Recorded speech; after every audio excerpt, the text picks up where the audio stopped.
I'll start my question posing it to Vivienne, right? From BIPA's perspective, perhaps you just share the challenges you face serving SMEs and startups. What are the frequent problems that typically come up, and perhaps what are the solutions you can offer them? Thanks.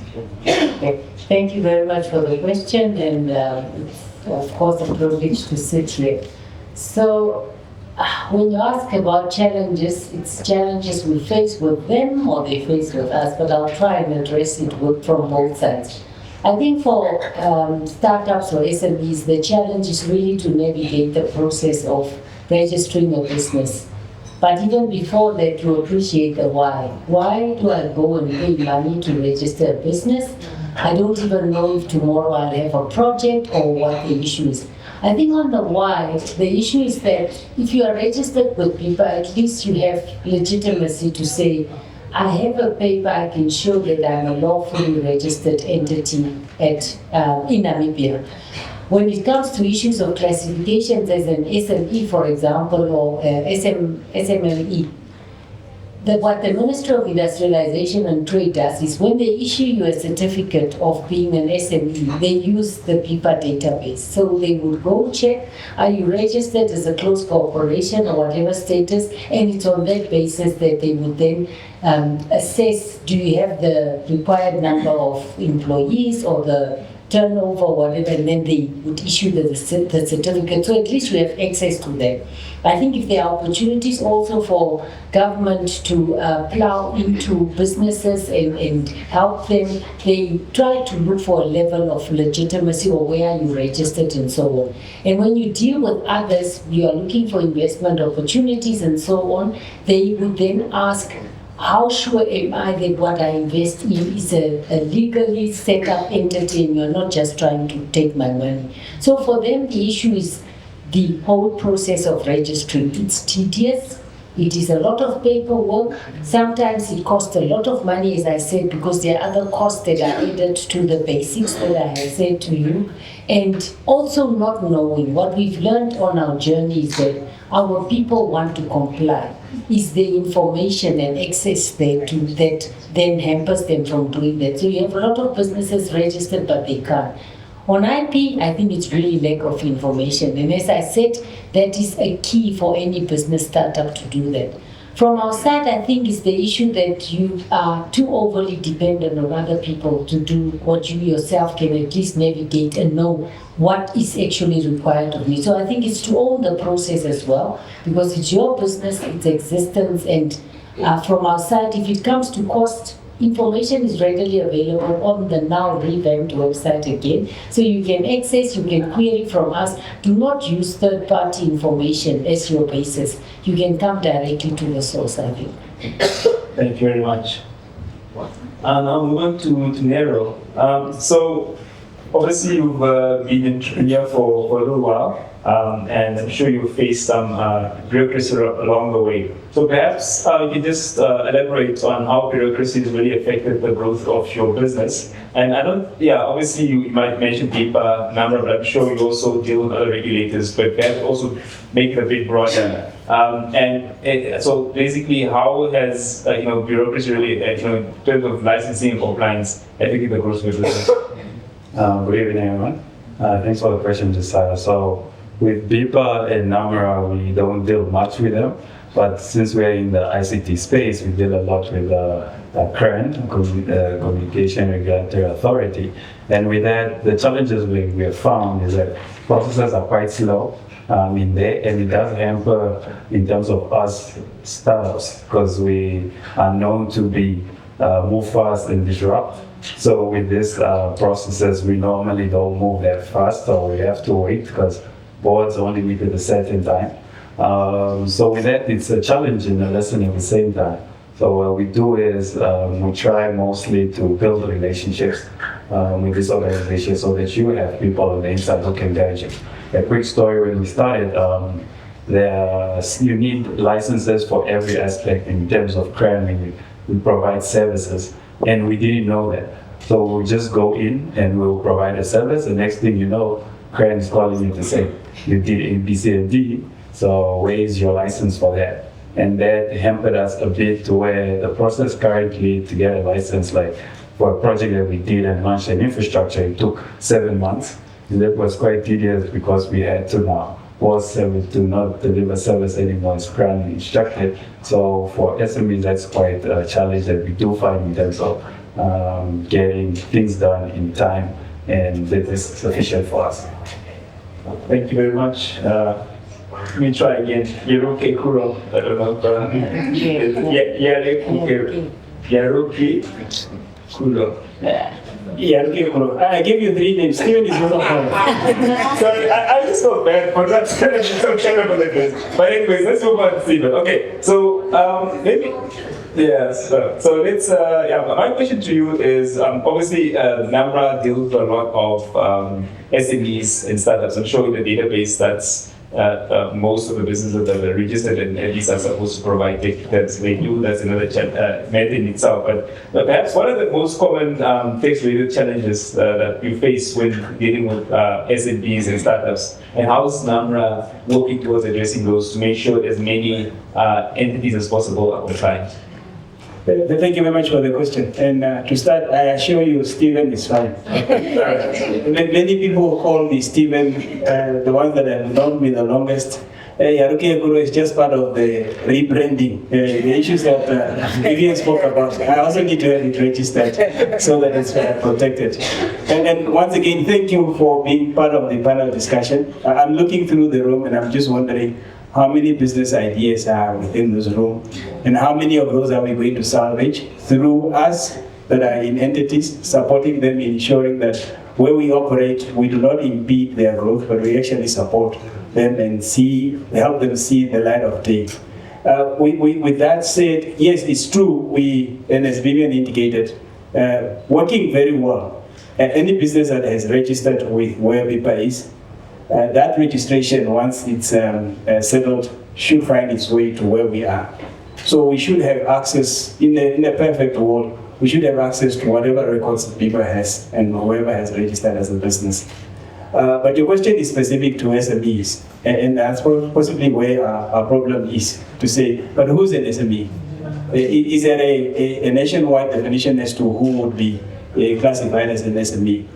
As an entity, we don't have that answer. However, for us, there is a classification, and that differentiator is anybody with a turnover of less than 7 or more than 75 million is considered a large taxpayer. The rest of us are then considered under the other category. And that's really the only other differentiation that we have. So maybe we need to be very deliberate around who is going to be classified as an SME, and then you tailor the various services or specific services to that. But what are the issues? Because the issues, we see them. And it starts with where the process starts with us, is registration. The awareness for somebody to know that, should I register or not? And maybe the question is, who should register? Everybody who's doing an economic activity, anything that you are trading, you should register. Before we even get to the question is who's going to pay tax, because paying tax becomes a function of what these economic activities generating you. But before we can come to that, and for you to even be able to confidently tell us that because of the economic activities that I'm doing right now, I'm below the threshold. That's only after you have registered that we would then be able to determine that you're actually below the threshold. So it starts with registration. And then it continues once somebody has registered. As the expression that was previously used, people forget that they have registered. And we would want to encourage them not to forget that on an annual basis they actually visit us and tell us, even it's just to come and confirm, to say, the last time I registered, I was intending to do a business, I was foreseeing trading to this magnitude. The last 12 months, I have not done any trading, therefore there is a zero return. That conversation needs to happen on an annual basis, and that's what we will then encourage. Then is the submission of the returns when they are submitted. The idea is to make it as less complicated as possible. But then again, there are also middle persons in that equation, and that really causes a problem. Now, ours is a state entity, and once you have gathered your documents and you bring them to our offices, the stuff that you find there will be able to assist you upload them. And the system, once it has been uploaded, then automatically calculates what your tax liabilities are, if there should be any. And it's as simple as that. But there are people who do not have large volumes of transactions to record, but would prefer that they would enlist the services of somebody else to help them with that. Whether they're actually helping them, it's another issue altogether. So we would really stress with those that are real startups and SMEs to say our offices are there at your disposal. Obviously, right now, there are various service points for us. You can either walk into our service centers. We have a very efficient, dedicated service center here in the heart of Windhoek, but also all our regional offices across the country will be able to assist you. We also have done some serious work around the upgrade of our call center, so much so that we are confident that it will be able to take up the demand that is there. The tax administration system is a very good system that allows you to file your documents, that allows you to update whatever, whether it's your banking details or residential, anything that you would have changed, that you could be able to notify us so that those then are changed. And we would want to encourage startups and SMEs to make use of those services before they resort to other people that would actually be charging them for services that are otherwise free for them. Thank you very much, Stephen. Cynthia, so obviously you provide services to SMEs that deal with both BIPA and NamRA. Perhaps you can just touch on the challenges that these entities face, especially when dealing with NamRA and BIPA from a bureaucratic point of view. Obviously, I think NamRA and BIPA says our services are quite easily accessible. You can easily just fill the forms. We don't need the help with third party, but even myself, I whenever I register an entity, and because I'm involved in investments, I register an entity every now and then. I always use a consultant because I just feel the process is a bit cumbersome and bureaucratic, and I don't be at the particular office. So perhaps you can elaborate on the challenges you faced. Thanks. Good evening, everyone. I would say the main challenge, and I think has been alluded and highlighted by both speakers before, is the lack of knowledge and the awareness thereof. So, for instance, if we have to do the annual duty submissions, and I'll just start with that one as an example, the length of time that you have to explain to an SME as to why they need to submit that. Like a person will register a company, they'll have the company dormant for 5 years because they have not traded. But then upon registration, nobody ever told them that there's an annual duty that you have to submit and pay every year. So come 5 years down the line and they get a statement and they have to pay this amount, or we now have to do penalty waiving. It's a back and forth conversation that you have to have. So I think it's that lack of awareness and not knowing certain things. The other one, when it comes to NamRA, it's the taxes. Provisional tax for one. It's one of those. Having to explain to a client why they need to pay provisional tax. Why can't I just pay one tax in a year? Why does it have to be 3 times a year? Why do you need my information every 6 months? So all of that, and if we're dealing with SMEs, we're dealing with people who just want to make money, because we're in the business to make money, to put bread on the table. So when it comes to, you have to have your records, keep your receipts. We need information. We can't just feed ITAs with bank statements with blue wallets, for instance. So all of that. So I think it's just the lack of information, and that's why I'm so glad for this platform that we have. We are all learning, we are all growing, and we are all becoming aware of the importance of some of these things. Yeah. Okay, thank you very much.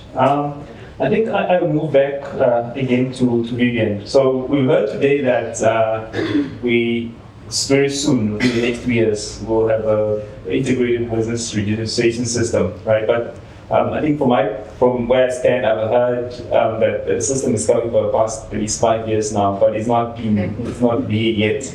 But obviously, there were perhaps some hurdles that were being faced. But now, is the only thing that's missing now the system itself, or are there other, bottlenecks or hurdles still in the way, maybe in terms of regulation to make sure that this is implemented? Because when we talk, or if I have to be honest, just when we talk about from NamRA's perspective, before they had ITAs, honestly, submitting text was really a difficult process. It was because you had to go stand in long queues, and obviously everyone did last minute, and so it took a lot of time and hours and such. But right now, with ITAs, it's such a lifesaver. And I'm sure with BIPA that is going to be the case once the online system is in place. So, yeah. So I just took time. I remember we used to sit at the Ministry of Finance to try and figure it out, and I am absolutely full of joy that it materialized. We used to work on which code describes which type of trade you are in, so it's a standard setter. With us, I think there are things that happen to countries and in countries that sometimes we think are bad, but they can actually help you accelerate things that are critical.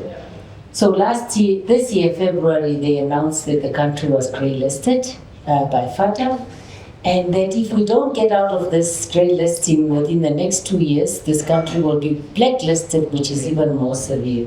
So for us, that is an event that has really helped us, and I think it will help us to accelerate delivering on automation, because it's one of the priorities that we need to address to help the country get out of grey list. And I think that alone will push it to be faster. System development, I think he is an expert. I think it takes time. Sometimes you choose wrong people. Sometimes you proceed through a system, like we had ICSF, which was a project driven by the ministry. But by the time we got to really getting it done, the cost ballooned to an extent that it had to be stopped in its tracks. So there are good reasons why probably we are where we are. There are also good reasons why we should expedite it. So I think where we are today is our procurement goes through the Central Procurement Board because of the amount and the threshold that is set for a public enterprise such as us. We currently tweaking the final touches to the bid document, and we believe that probably before the end of September or early October, because it has to go to the board, the bid should then be advertised. We are hoping it doesn't take us more than maybe a year and a half for the system to come out. So when it comes to development, it's really choosing the right people, keeping them to the project plan and getting them delivered. In addition to that, as we spoke about the overhaul and amendments to the business laws. Now that is critical because it introduces the whole thing of using automated systems. Because if you take time and you read the Companies Act, it tells you how do you lodge papers. There must be 3 copies, and what it even tells you what should the color be of the pen that you use to complete the form. So it's really a law that is focused on manual process. So the changes are required also to allow us to introduce automation. Of course, if automation comes faster, you can make a quick amendment if the bigger law takes time just to introduce that. So it goes hand in hand. There are new legal provisions that we did, that amendments that were made specifically when you talk about beneficial ownership. Those ones introduces a new register, which is the beneficial ownership register. But on that one, there is good news, because the country, as we had a national task force, NamRA is also a member, we were trying to prevent the country from going into grey listing, because there are compliance that you have to meet. There is technical compliance, which is the laws. Then we have the effectiveness, which is how you implement the laws. Now, as part thereof, what government did is they made money available, and so there is a beneficial ownership register that is under development. That system, because the law at least when we amended it, introduced automation. That system, in terms of the timelines, is projected to go live somewhere in November. So insofar as it relates to submitting a beneficial ownership information, come December, this paper that you are completing will be something of the past. You go to the system, you upload your information, and then you would have updates. You can also view, for example, that first access is to say, company XYZ, who are the beneficial owners? Oh, okay, so and so, that's it. But not to disclose the confidential information. So at least there is a system that is coming this year. The other system we are hoping in less than 2 years we should have. Thank you very much. I'm looking forward to the day where I can go register my business online. In 5 minutes, I'm done. So, Nerro, obviously you're in the technology space. From your perspective, what is the role that technology can play in streamlining the bureaucratic process for startups and SMEs? And perhaps you give an example from your experience, if not from what you've seen in other countries, then what perhaps you've seen other startups develop to kind of work together hand in hand. I'm guilty as charged. I'm one of the guys that gives my money to consultants for these processes. But for that, I do see there's a lot of automation happening to address these long processes in filing, especially for NamRA. And I know now with promising from BIPA that will happen. But with that, the technology I do see is a lot of AI being integrated right now. That is the buzz in the room that's going around everywhere, and that can help tackle the small details. Because I know agencies are hampered with a lot of work and human resources little, so that's why processes are long. So AI can be something that will really help speed that process up very fast, so that the smaller details can be handled by that, and then the bigger ones that need scrutiny can really be handed over to the human people, and they have them do the checks and balances. Other things is that I was speaking to somebody, they run an AI, they registered an organization in America, and it said they did it all online from their comfort here in Namibia. So with this are things that I think that technology is really helping in other countries that I've seen that is helping people do business seamlessly. This is a great example that's happening. I used to outsource, so these days I decided, I'm going to keep my money from now on. So in the Cynthia and Co, I do items, and it was quick. It took me 15 minutes to change my passwords, login details, and yeah, that's what I see happening going forward. A lot of automation. Thank you very much, Nerro. So I'll move over to Stephen. So I think today, okay, all right. Yes, yeah. So we heard today that NamRA and BIPA have been collaborating. Perhaps you can just provide us a bit more detail in terms of how NamRA is collaborating with BIPA and other agencies to ensure that there's a streamline in terms of regulatory compliance across the board. Yes, thank you very much. And Vivienne, as well as Knowledge, spoke to that around the memorandum of MOU that we have in place that was signed quite recently.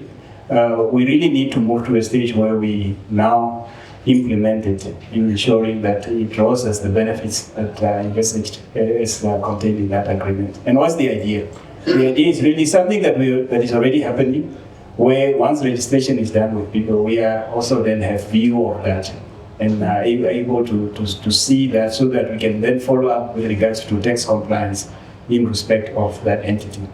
But if it is, for instance, an entity that also does, for instance, cross-border trade and so on, we would also then be interested in that from the customer's perspective as well. So that what you would have seen, I spoke to you about the genesis of NamRA. Those two departments previously would function as if they did not belong to one ministry, and the traders would take advantage of that. When they come to the inland revenue, they would then present themselves in a different light. When they present themselves to customs officials, then it's different details that are being given there. So even internally within ourselves, we need to ensure that we consolidate and we are able to align our systems so that there is one picture as it relates to any given taxpayer. Now, with the BIPA, obviously, is that exchange of information. We're also talking about a certain level of possible integration, because you must know that both of us are regulated by acts of Parliament. And there's also a limitation with regards to the information that you could share and the extent to which you could share, even between us. So we need to navigate through that so that none of us act outside the scope of our enabling act. So, but the intention is really there to ensure that we do and we are able to, our processes are aligned. But also even what we're having now, an engagement, we should be having this. These are the low-hanging fruits, joint stakeholders engagements, because the interest for us is similar. What do we want? We want compliance. We want people to comply with whatever is associated with their registration obligations. Once they start doing business and they are now due for the tax processes, we also want compliance there. And maybe earlier on I spoke about as to who should register, and I left the part as to for whom does the tax obligation actually fall due. For an individual, and it wouldn't matter what economic activity you are doing, because when we start this conversation, then you are told, even if I'm a taxi driver or I'm just a farmer, it wouldn't matter what your source of income is. If any, within the 12-month period, being from the 1st of March to the end of February the following year, you generate currently in our assistance anything above $50,000 within that period, you are due for paying tax. Depending on the amount, then we will then determine what that is. If it is less than that, you would obviously then be submitting your returns, and on the strength of these returns that you submitted, we would then all agree to say that you are not due for tax yet because you are under the threshold. That's for individuals. For companies, your tax obligation falls due with every first dollar of the profit, not revenue, because you hear conversations to say, but with this tax obligation, how do I even cover my overheads?